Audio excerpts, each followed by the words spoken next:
আছো তোমরা সবাই? আশা করছি তোমরা সবাই খুব ভালো আছো। যে যেখানে আছো ঈশ্বরকে পাই, আমরাও ভালো আছি। তো আমার নতুন আরেকটি ব্লগে তোমাদের সবাইকে জানাই ওয়েলকাম। আই হোপ আজকের ব্লগটাও তোমাদের ভালো লাগবে। আর এই যে মর্নিং ওয়াকে বেরোলাম, দুদিন তো বাড়িতে গিয়ে আর বুড়া টুড়া ছুটে এগুলো বদ্ধ হয়ে আছে, তো সেই আজকে বেরোলাম। তো সেই এখন বলতে কি হয়ে যাবে, কয়টা এখন বাচ্চা, ঠিক 5:15 বেরিয়েছিলাম। তো 5:33 বাজে এখন। দেখো চারিদিকটা দেখতে কতটা ভালো লাগছে না, পুরো সবুজে সবুজ। তো সেই দেখো দুধটা ফুল নিয়ে নিলাম, যেহেতু আমার জামা কাপড় পুরো ছাড়াই নতুন মানে ড্রেসটা ধোয়া ছিল, তো তাই না নিয়ে নিলাম। না হলে অন্যদিন ফুল দেখলো আমি নিই না, আমার আবার ধোয়া কাপড় চোপড় না হলে যেন ভালো লাগে না। তো তাই দেখো দুধটা ফুলটা নিয়ে নিলাম। তো এখানে কিন্তু 6টার মতো কাকিমণিকে দিয়ে দেবো, আর মানে কাকি শাশুড়ির ঘরে আর আমার ঘরে রাখবো। আমাদের এখানে তো পাওয়াই যায় না, মন ছিল না, ঠাকুরকে দিতে পারি না। দেখো কালকে মাথায় দিয়েছিলাম তেল, স্নান করে আসলাম 10টার সময়, আর এসে এত পরিমাণে চুপচুপে তেল দিয়েছি, সেই ঘুমটা তো খুব ভালো হয়েছে। যাই হোক, চলো তোমরা সাথে থাকো, দেখতে থাকো ব্লগটা। আশা করছি আজকের ব্লগটা তোমাদের ভালো লাগবে। চলো হ্যাঁ। সকাল হতেই দেখো কি সুন্দর খেলাধুলা ছোটাছুটি করছে। এই যে দেখো ছাগল ছানাটাকে কি ভালো লাগছে। আরও 3খানা ছিল, তো সেগুলোর ক্যামেরাবন্দি করতে পারিনি, তাই এটাকে করলাম। আর দেখো রাস্তার পাশে এরকম ছোটো ছোটো ছোটো ছোটো ফুল ফুটে আছে। তবে এই সাইডটা দিয়ে না বেশিরভাগই দেখছি কারকোল গাছ লাগানো আর হলো ঝিঙে গাছ লাগানো। এখন তো পটলেরও সিজন আছে, কিন্তু পটল গাছ লাগানোটা দেখলাম না। এমনিতে আমি আগে পটল গাছ দেখে নিয়েছি, তবে ঝিঙেটার কারকোলটাই এই সাইডটা দিয়ে বেশি। তো আরেকদিন না অন্য আরেকটা রাস্তা দিয়ে গিয়েছিলাম, তো আজকে তোমাদের দাদাভাই বলেছিল আরেকটা রাস্তা দিয়ে যাওয়ার জন্য। তো আমি বললাম কি যে না, এই রাস্তা দিয়ে যাবো, প্রত্যেকদিন যে রাস্তাটা দিয়ে আমরা যাই। ও বলছিল এক এক দিন নাকি এক এক রাস্তা দিয়ে যাবোই, কারণ আমি তো আর অত অলিগলি চিনি না। এখানে ঘুরতে আসাতে মানে আগে একবার 2 দিন এসেছিলাম, তখন এই রাস্তাটা চিনতাম, না হলে এমনিতে কিন্তু আমি চিনি না। তো ও বলছে এখন আমাকে হাঁটতে বেরিয়ে নাকি সব চিনিয়ে নেবে। আর এদিকে দেখো এই যে আমরা মর্নিং ওয়াক করতে করতে এই যে এখন চলে আসলাম সবজি বাজারে।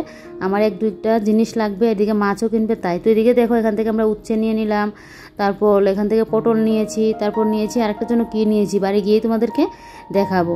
তো এখনও না ভালো করে সকালের বাজারটা মানে বসেনি, কারণ সেই তো আরেকটু বেলা হতে লাগবে, এখন 6:30 মতো বাজে, তাই মানে আরেকটু যখন বেলা হবে না তখন গিয়ে ভালো করে একদম সবজিপাতি বসবে। এদিকে দেখো মাছের আড়তদাররা এখন মাছের যে দরদামটা হয় এটা এখন করছে, আর তোমাদের দাদাভাই এগুলোকে একটু ক্যামেরাবন্দি করে নিয়েছে। আরও কিন্তু ওই সাইড দিয়ে আরও অনেক মাছ ছিল, তো সেটা যদি বাজার বার হয় না আরও অনেক অনেক মাছটা বসে। তো একদিন তো তোমাদের সাথে নিশ্চয়ই শেয়ার করবো বাজার বার দিনের ইয়েটা। এদিন সবজি বাজারও অনেক বড় একটা বাজার বসে, আগে আমি একবার ব্লগে শেয়ার করেছিলাম, মাছও অনেক হয়। তো এখানে হলো মাছের আড়তদারের ইয়েটা হচ্ছে, দাম দর হলে তারপর গিয়ে ওইখানে নিয়ে যাবে। তো এদিকে আমাদের বাজার টাজার করা হয়ে গেল। বাড়িতে এসে এদিকে আমার কালকে এই সমস্ত কাপড় চোপড় মানে ভিজিয়ে রেখে দিয়েছি। এই যে ঘুরে আসলাম, সেই দেখবে কোথাও ঘুরতে গেলে যা মজা লাগে, আর আসলে না বাড়িতে কাজ করতে করতে আর যেন শেষ নেই। তো কাপড় চোপড় 2টা বাকি ছিল, তো এই 2টা এখন ভিজিয়ে আসলাম। এসে এদিকে দেখো চা টিফিন নিয়ে নিলাম। তো এখানে 3 কাপ নিয়েছি, দাদুর জন্য নিয়েছি, আর এদিকে আমাদের দুজনের জন্য নিয়েছি। তো এদিকে কেক নিয়েছি, আর এই 3টা পাউরুটি ছিল, পাউরুটিগুলো না আজকে দেখো সেঁকতে গিয়ে একদম একটা সাইড দিয়ে একটু পুড়ে গিয়েছে। তো এদিকে এই যে আমাদের চা টিফিন করলাম করে, এই যে দেখো এবারে এগুলো যেহেতু মাছের সাথে আনা হয়েছে, তো ঝিঙে, কারকল না সরি ঝিঙে, আর হলো উচ্ছে, আর হলো পটল, আর অন্য কোনো কিছু আনিনি, কারণ যেহেতু ওখানে মানে দিদির বাড়িতে গিয়েছিলাম। আর আমার 2 দিন আগে ফ্রিজের সবজি বাজার করা হয়েছিল, পুরো সবজি রয়েছে। আর তো আমার আটা মাখা ছিল, রুটি খাবে, তোমাদের দাদাভাই প্রত্যেকদিন রাত্রে বলেছিল এই আটা মাখাটা নষ্ট হয়েছে, আর যে দেখলে কুমড়োটা এনেছিল ওগুলো নষ্ট হয়েছে, আর 3খানা পটল নষ্ট হয়েছে। না হলে বাদ বাকি জিনিস না ভালোই ছিল। এই যে প্রচণ্ড পরিমাণে গরম, আর ফ্রিজের মধ্যে ফ্রিজটা অফ ছিল, কীভাবে ফ্রিজটা অন করে যাব বলো? বৃষ্টি তখন কখন ঝড় বৃষ্টি, আর যা পরিমাণে এখন মানে করে না মেঘ ডাকে, সেই তো মানে এগুলো যদি চালিয়ে যায় না মনটাও থাকবে না, কারণ বৃষ্টির দিন তো অফ করতেই লাগে। তো সেই ফ্রিজটা বদ্ধ থাকায় আরও এই জিনিসগুলো নষ্ট হয়েছে। তা আমি তো ভেবেছিলাম কি আরও জিনিস নষ্ট হয়ে যাবে, তো যাক শেষমেশ বেশি একটা হয়নি। তো এদিকে সবজিপাতিগুলো ধুয়ে এটার মধ্যে নিয়ে নিলাম, আর এদিকে দেখো নিয়ে আসলো আমাদের ট্যাংরা মাছ। তো এই মাছগুলো এখন কেটে নেব। চা টিফিন তো করিয়ে নিয়েছি তোমাদের বললাম। আর আমি না বটি দিয়ে যদি ট্যাংরা মাছ কাটতে যাই না, হাত যে কত কাটা কাটবো। আমি এভাবে কাঁচি দিয়ে যদি মাছটা কেটে নিই, আমার একটা ফুটাও হাত কাটবে না, আর আমার কাটতে গেলেও সুবিধা হয়। বললাম না বসে কোনো কাজে যেন আমি করতে পারি না, করতে গেলেও অসুবিধা। আর বিশেষ করে ট্যাংরা মাছের যে দেখবে ধারালো ধারালো কিন্তু একদম কাটার মতো থাকে, 2টা সাইড 3টা সাইড দিয়ে, সেই এগুলোকে বটির মধ্যে চাপ দিয়ে যখন ধরতে যাই না, সেই যে কত হাত আমি না কাটি। কিন্তু এইভাবে কাঁচি দিয়ে কাটার পর না আমার খুবই মানে সুবিধা হয় খুবই, আর আমার একটা ফুটাও না হাত কাটে না। তারপর থেকে আমি এভাবেই কেটে নিই। দেখো অনেকগুলো মাছ এনেছে, কিন্তু এখানে 500 মাছ নিয়ে আসলো, আর একটু কম আনলে আমাদের ভালো হতো, কারণ আমি তো মাছ বেশি আমার ভালোই লাগে না, মানে একবেলা খেলে আরেক বেলা যেন আমার মন চায় না খেতে। তো সবগুলো তো রান্না করবোই না, সবগুলো রান্না করলে এমনিতেই পরে থাকবে। আর কালকে আবার আমাদের শুক্রবার, তো সেই সবগুলো রান্না করব না, তো কেটে কুটে একদম পরিষ্কার করেই রাখবো। তারপর এদিকে দেখো তোমাদের দাদাভাই কাপড়গুলো একটু কেচে দিয়েছে, আমি বলেছি আমি ধুয়ে নেবো, তুমি কেচে দিয়ে দাও, বলছে না ও ধুয়ে নেবে। তো এই ভাগে কিন্তু আমি মাছগুলো কেটে নিয়েছি। আর এদিকে দেখো কাপড়গুলো এখন ছাদে মেলে দিচ্ছি, কারণ আমাদের এখানে না এতগুলো কাপড় জায়গা হবে না। আর শুকাতেও একটু মানে এমনিতে তো রোদটা লাগে, তারপরও ভালোভাবে একটু যদি মানে রোদটা লাগে তাহলে দেখবে 1 ঘন্টার মধ্যে শুকিয়ে যাবে। তো তাই কাপড়গুলো দেখো এখন মেলে দিচ্ছি। কোথাও গেলে সেই দেখবে কতটা না ভালো লাগে, আর ঘুরে আসলে কাজ করতে করতে যেন আর শেষ হয় না। কালকে তো বাড়িতে এসে ফার্স্টে একটু ব্লগ শ্যুট করেছিলাম, তারপর এত পরিমাণে রোদ, আজকেও এরকম রোদ, কালকেও দিয়েছিল এরকম রোদ, সেই রোদের ইয়েতে আর ব্লগ আর কন্টিনিউ করাই হয়নি। বাড়িতে এসে দেখো সোমবার দিনকে বিকেলে গিয়েছিলাম 7:30 মানে 4:15 না 20 দিকে বাড়ি থেকে বেরিয়েছিলাম।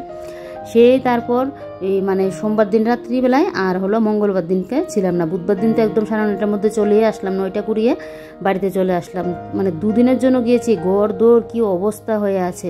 তারপর কি করলাম, এসেই না ঘর দৌড় মুছলাম। এদিকে মানে জিনিসপত্র তো কোনো কিছু মুছামাছি করা হয়নি, শুধু ঘর দৌড়গুলো ঝাড় দিয়ে ঘর দৌড়গুলো মুছে স্নান করে পুজোটা দিয়ে এসে রান্নাটা বসালাম। আর যেহেতু বাড়ি থেকে টিফিন করে এসেছি, ভাত খেয়ে আসলে তো অনেকটা লেট হবে, ও আবার দোকান খুলবে। তো ভাত খেয়ে না আমাদের বাড়ি থেকে আসি না, খুব কমই ভাত খেয়ে আসি, টিফিন খেয়ে এসেছিলাম। তো সেই তাই আর সকালে খাওয়া হয়নি। তো তার জন্য না একদম সকালবেলায় কালকে মানে ঘরদোর পরিষ্কার করে স্নানটা করে এসে পুজোটা দিয়ে তারপর রান্না বসিয়েছিলাম। আর যেহেতু পুজো টুজো দিয়ে তারপর রান্না বসালাম, আর তার উপর এত পরিমাণে রোদ, মানে যা ভোগানা কালকে আমি ভুগলাম। এই যে কোথাও থেকে ঘুরে আসলে না এই মজাটা মানে বোঝা যায় যে কতটা কষ্ট। এদিকে ধুতে গেলে এই কাপড় চোপড় ধোয়া, এগুলোকে গুছিয়ে জায়গা মতো রাখা, আর 2 দিনের জন্য দেখবে ঘর দূর যেন অপরিষ্কার পুরো হয়ে থাকে। তো এদিকে দেখো এখন আমি বেগুনটা কেটে নিয়েছি, গাছ থেকে 2টা বেগুন নিয়ে আসলাম, বেগুন দিয়ে মাছ দিয়ে রান্না করব। আর এদিকে যা যা সবজিপাতি এগুলো সমস্ত কিছু গুছিয়ে গেছি আর রাখলাম। তারপর এদিকে রান্নাবান্নাও কমপ্লিট করে নিয়েছি, রান্নাঘর ঝাড় দিয়ে নিয়েছি, ওগুলো তোমাদের সাথে শেয়ার করিনি। রান্নাবান্না শেষ করে এই গরমের মধ্যে এবারে চলে আসলাম এখন বেডরুমটাকে ডিপ ক্লিন করতে। কী বলো তো 2 দিনের জন্য তো বাড়িতে ছিলাম না, এত পরিমাণে ধুলোবালি পড়েছে। তো কালকে তো আর শরীরে এনার্জি ছিল না, শুধু ঘরখানায় মুছেছিলাম অতটুকুই। এদিকে পুজো পড়ে আছে, আমি না যেদিন কোথাও থেকে আসি সেদিন আমার যেন কাজের আর শেষ হয় না, 2 দিন সমান আমার কাজ করতে করতেই চলে যায়। এরকম আজকে যে কাপড় চোপড়গুলো ধুয়ে দিয়েছি ওগুলো আবার গুছিয়ে গেছে, জায়গা মতো রাখতে লাগবে। এই যে এরকম ঘর দোর পরিষ্কার করছি এগুলো। তো সেই কালকে আবার আসার সময় আমি সেই বমিও করে আসলাম। আমার তো গাড়িতে যেদিন গিয়েছিলাম সেদিন না কোনো অসুবিধা হয়নি, কারণ আমি বাড়ি থেকে তেঁতুল নিয়ে গিয়েছিলাম। শুনেছি টক জিনিস খেলে নাকি বমিটার হয় না, একদম ঠিক কথাই এটা, আমি এরকমটাই করি। কিন্তু তেঁতুল এরকমই না খেয়েছি। আর 2 ঘন্টার রাস্তা, তো আমাদের এখান থেকে অম্পি 1 ঘন্টা, অম্পির থেকে আবার অমরপুর 2 ঘন্টা পুরোপুরি লাগে না। তো সেই 2 ঘন্টার রাস্তা পুরো তেঁতুল খেয়ে যে গেলাম না, আমার পুরো জিভের একদম ছাল উঠে গেছে, না কোনো কিছু খেতে পারছি, আর খুবই ব্যথা হচ্ছে জানো তো, এতটা কষ্ট হচ্ছে কেন যে এতটা টক খেয়েছিলাম। আর এত পরিমাণে টকটা না খাবো না, সেই না হলে তো আমার বমি আসবে আমি জানি। তো আসার দিনও কোনো অসুবিধা হয়নি, আসার দিন তো দিয়ে এসেছিলাম অটো দিয়ে। তারপর কালকে মানে বাড়িতে আসবো ছোটো গাড়ি দিয়ে আসলাম, তারপরেও না তেলিয়া মোড়া এসে আমার আবার বমি শুরু হয়ে গেল। আর বমি হলে তো দেখবে শরীর পুরো কিন্তু খারাপ হয়ে থাকবে। তারপরেও সংসারের কাজগুলো করতে লাগবে, একার সংসার যেহেতু, রান্নাটা না করলে খাবোটা কি, আর ঘর দোরগুলো না মুছলেও থাকতে পারবো না। এত পরিমাণে একটা বাজে গন্ধ করছে যেন ঘরের মধ্যে, এই যে এত পরিমাণে গরম, আর একদম পুরো আটকানো ছিল ঘরগুলো, দরজা টরজা লাগানো ছিল, তার জন্য এরকমটা হয়েছে। তো কালকে তো মুছামুছি করিনি বলে একদম এখনই মুছামাছিটা করে নিচ্ছি। তো দেখলেই বিছানাটা চারিদিক একদম ভালো করে মুছে নিয়েছি। এবারে দেখো ড্রেসিং টেবিলটা মুছে নিয়েছি, নিয়ে এবারে দেখো ড্রেসিং টেবিলের নিচটা মুছে নিচ্ছি। বাড়িতে থাকলে তো এই যে আজকে মানে কিছুটা করে রাখলাম, কালকে আবার কিছুটা করলাম, এইভাবে আমি সবসময় ঘরদোর পরিষ্কার করি। কিন্তু কোথাও থেকে ঘুরে আসলে না এইভাবে আমার কাজগুলো করতে লাগে। তো আগে সকাল সকাল রান্নাবান্নার ঝামেলাটা শেষ করে নিয়েছি। ভাত আর মাছ তরকারি করলাম বেগুন দিয়ে, ট্যাংরা মাছের ঝোল পেঁয়াজ রসুন দিয়ে করেছি, আর কালকের বাঁশকুড়ার তরকারি রয়েছে, আর ডালও রয়েছে। এগুলো দিয়ে একদম আমাদের দুপুর কি একদম মাছ তো একদম রাত্রি পর্যন্ত হয়ে যাবে। তো সেই মানে রান্নাবান্না শেষ করে তারপরে এই ঘরে আসলাম, কারণ আমি জানি এই ঘরে আমার একটু লেট হবে। আর কি বলো তো, সকালবেলায় যেহেতু হাঁটতে বেরোই না, একদম সকাল সকাল ঘরের কাজ বা সমস্ত কিছু শেষ হয়ে যায়। আর যেহেতু এই যে ঘুরে আসলাম, অনেক কাজও পড়ে আছে, তাই আরও আগে রান্নার ঝামেলাটা শেষ করে নিলাম। তো এদিকে দেখো এই যে মডুলার ডয়ারটা একদম চারিদিক দিয়ে ভালো করে মুছে নিয়েছি, মুছে নিয়ে এবারে উপর দিয়ে ইয়েটা দিয়ে দিলাম, কাপড়টা দিয়ে দিলাম, না হলে ধুলোবাড়িটা যেন সাদাটার উপর পড়লে একদম ময়লাটা বেশি বোঝা যায়। তারপর ফুলের টপটা রেখে এদিকে দেখো বিছানাটাকে ঝাড় দিয়ে নিলাম। এই যে বিছানাটাকে ঝাড় দিয়ে এবারে দেখো সোফাগুলো একটু গুছিয়ে গাছিয়ে নিচ্ছি। আর কি জানো তো বন্ধুরা, আমি না সবসময় এইভাবেই করি, কোথাও ঘুরতে যাই বা কোথাও ঘুরে মানে কোথাও থেকে আসলে না এই যে কাপড় চোপড় নিয়ে যাই, শীত বলো গরম বলো, আমার এইগুলোই এসে না ধুতে লাগে, গরমকালে তো আরও বেশি। কোথাও থেকে আসলে না সেই যে কাপড় চোপড়গুলো পরবো না, সেইগুলো যেন আমি বাড়িতে এসে ভালো করে না ধুলে যেন আমি শান্তি পাবো না, কতক্ষণ এগুলোকে আমি ধুয়ে দিয়ে পরিষ্কার করে রাখবো। আর এই বেড কাভারটা না আমার নতুন আনা হয়েছে ঘরে, তো সে 2 দিন আগে আনা হয়েছিল, তো এটা মানে তুলে রাখতে পারছি না, মানে ইয়ে থাকে না, সামনেই রাখা হয়েছে সুকেজের মধ্যে। তো এটাকে একদম জায়গা মতো রেখে দেবো, যেখানে আমার পুরো বেড কাভারগুলো থাকে, মানে তুলা বেড কাভার যেখানে থাকে ওই সাইডটার মধ্যে রেখে দেবো। আর যেগুলো আমি সবসময় পাতি এগুলো তো আমার আলাদা করে রাখা আছে। তো বেড কাভারটা দেখো খুব ভালোই লেগেছে কিন্তু বেড কাভারটা। আর এদিকে হলো কাপড় চোপড় শুকিয়ে গেছে ছাদ থেকে, তোমাদের দাদা ভাই মানে দোকানে যাওয়ার আগে আমাকে এগুলো এনে দিয়ে গেল। তো ওইদিকে এনাতে ভালোই হয়েছে, কারণ আমি এগুলো এখন গুছিয়ে গেছে। একবার মাঝখানে গিয়ে আমি উল্টে পাল্টে দিয়ে আসলাম, কারণ না হলে কাপড়টা ভালো করে শুকাবে না। বেশিক্ষণ কিন্তু লাগেইনি, ছাদের মধ্যে পুরো একদম 1-1.5 ঘন্টার মধ্যেই শুকিয়ে গেছে। তো এদিকে দেখো কাপড়গুলো এবারে গুছিয়ে গাছিয়ে রাখছি। এই তো ঘুরতে যাওয়ার মজা, মানে মজাটা বোঝাচ্ছে বাড়িতে আসলে। এই যে দেখো কাপড় চোপড়গুলো যে পরলো, এইগুলো তো এবার গুছিয়ে গাছিয়ে জায়গা মতো রাখতেও লাগবে বলো। 2 দিনের জন্য গিয়েছি, তারপরেও দেখো কি পরিমাণে কাপড় চোপড়টা না পরলো। তো মানে আমাদের যে কাপড় নিয়েছি এগুলো কিন্তু বেশি ছিল না, এখানে পড়েছে বেশি, শুধু আমার নাইটি ফাইটি 3-4টা ছিল, ওগুলোর জন্য আরও বেশিটা হয়েছে। ওর আবার 1-2টা গেঞ্জিও ছিল ঘরের, তো এগুলোর জন্য বেশি হলো। তারপরে দিকে ক্লিপ দিয়ে তো কাপড়ের মধ্যে দিয়েছিলাম, হাওয়া ছিল না, কিন্তু ও বলছে ক্লিপ দিয়ে যেন দেই, না হলে ছোটো কাপড়গুলো নাকি পড়ে যাবে। তো তার জন্য ক্লিপটা দিয়ে দিলাম। তো ক্লিপটা কটুই রেখে জায়গা মতো রেখে এদিকে দেখো টিভিটা মুছে নিচ্ছি। এত পরিমাণে ধুলো, তোমাদের তো সবসময় বলি, আর এই 2 দিন যাবত না থাকাতে মানে ধুলোটা যেন আমি মানে কি বলবো তোমাদেরকে, যেদিকে তাকাই সেদিকে যেন ধুলো, এগুলি না মুছে তো আমি শান্তি পাবো না। কালকেই কিন্তু আমি এসে দেখেছি, কিন্তু এগুলো যদি করতে যাই তাহলে রান্নাবান্নাটা করবে কে? তো তাই এগুলো থেকে বললাম যে না, এগুলোকে কালকে করব, এখন তাকালে আমার আর হবে না, তাই কিন্তু ইয়েটা করলাম। না হলে কালকে এক তো শরীরে এনার্জি ছিল না বমি করে এসে, তারপর এদিকে পুজো রান্না মানে ঘরদোর মুছামাছি করা এগুলো মানে করলাম। তো এবারে দেখো এই যে সুকেশটা এখন ভালো করে একদম মুছে নিচ্ছি। আর আমার ঘরে যত ধুলোবালি এসে যেন এই সুকেশটার মধ্যে পড়বে, এত পরিমাণে সুকেশটার মধ্যে ধুলোবালিটা পড়ে। তো এদিকে দেখো এই যে সুকেশটাকে একদম ভালো করে মুছে নিচ্ছি। আর এই যে দেখো মাঝখানের পর্দাটা কিন্তু আমার লাগানোই হয় না, খুব কমই না এই পর্দাটা লাগানো হয়। তো আজকে আবার একটু পর্দাটা দিয়ে রাখলাম, খুব কমই, তারপরও না মাঝে মধ্যে আবার দিতেও লাগে, অন্য সময় একটা কেউ আসলো তখন গিয়ে এটা এইভাবে দিয়ে রাখি। আর এই যে দেখো এবারে এই যে এখন গডরেজটাকে ভালো করে মুছামাছি করে নিচ্ছি।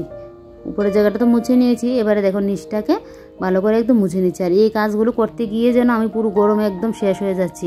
এই যে বোনের বাড়িতে গিয়েছিলাম, যেদিন গিয়েছিলাম না এদিন যেন গরমটা তো ছিল, কিন্তু এই যে একটা গরম, অতটা গরম ছিল না। এরপরের দিনকে যা পরিমাণে রোদ, এই যে চণ্ডী বাড়িতে গিয়েছিলাম, আর আজকেও রোদ, বাড়িতে আসলাম যেদিন সেদিনও রোদ, এত পরিমাণে রোদ, সেই যেন রোদে পুরো ফাটিয়ে নিচ্ছে।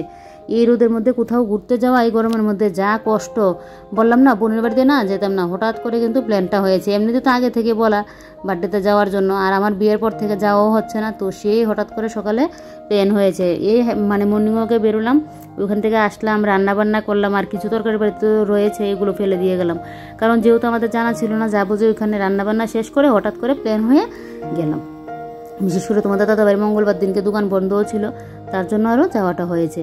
তো এদিকে দেখো এবারে ঘরটাকে একদম ভালো করে এখন ঝাড় দিয়ে দিচ্ছি, একদম ফেনাইল দিয়ে না ঘরটা ঝাড় দেবো। আর কি জানো তো বন্ধুরা, আমার ঘরে না এত পরিমাণে কালো পিঁপড়া হয়েছে, বিশেষ করে রান্নাঘরে। কি বলি তোমাদেরকে, একটা কাজ করতে যাই দেখবে শরীরের উপর বেয়ে, আর আমার না শরীরের উপর দিয়ে একটা মাছি বলো বা কোনো কিছু বলো যদি একটু বেয়ে যায় না, সেই যেন আমার সারা শরীর যেন কীরকম একটা লাগে। এই পিঁপড়ের জন্য না যেন থাকতে পারি না, জানো তো এত যন্ত্রণা দিচ্ছে কালো পিঁপড়েগুলো, কোথা থেকে জানি। একে তো গরম, ঘাম বেয়ে শরীর টপকে পড়ে, তার উপর দেখবে পিঁপড়ে গাড়ির উপরে থেকে বেয়ে যাচ্ছে, এদিকে হাতের উপর দিয়ে বেয়ে যাচ্ছে, তাহলে বলো কি মানে পরিমাণে ইয়েটা লাগে। তো সেই এদিকে দেখো এবারে খাটের তলাটাকে না ভালো করে একদম মুছে নিয়েছি। এই যে দেখো আমার তো ঘর মুছলে কোনাকানি মুছতেই লাগবে, আর যার ইয়েতে 2 দিন ছিলাম না ঘরে, সেই তো ঘর দৌড়িয়েছিল। আর কালকে তো একদম খাটের তলা পুরো মুছিয়ে নিয়েছি, তারপর আমার সবসময় এটা ঘর মুছতে গেলে পুরো সব কিছুই মোছামাছি করতে লাগে। তো সমস্ত কাজ তো শেষ করে নিয়েছি, এবারে চলে যাব স্নানে। আর এদিকে দেখো স্নান করে চলেও আসলাম, এসে আজকে যেহেতু বৃহস্পতিবার, আজকে তো বুদ্ধ পূর্ণিমা, তো সেই পূর্ণিমা উপলক্ষে দেখবে অনেকের করে কিন্তু সত্যনারায়ণ দেওয়া হবে, পুজো দেওয়া হবে। তো সেই মা লক্ষ্মীর এখন ঘরটাও বসিয়ে দিলাম, আজকে বৃহস্পতিবার তো, আর এদিকে মা লক্ষ্মীর ঘরটাও বসিয়ে দিচ্ছি।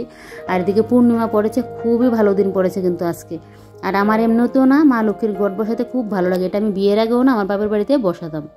তাই না? আমার খুব ভালো লাগে ঘট বসাতে। আর আজকে তো বুদ্ধ পূর্ণিমা আর বৃহস্পতিবার, ও আবার ঠাকুরের জন্য নিয়ে আসলো মিষ্টি। তো এদিকে পুজো দেওয়া তো আমার কমপ্লিট, এবারে ঠাকুরের থালা বাসনগুলো নামিয়ে ধুয়ে নেব, বেশ। যাই হোক, চলো বন্ধুরা, আজকের ব্লগটা তাহলে এখানেই শেষ করছি। কাল আবারও কোনো নতুন ব্লগে তোমাদের সাথে দেখা হচ্ছে। তোমরা সবাই ভালো থেকো, সুস্থ থেকো আর সাবধানে।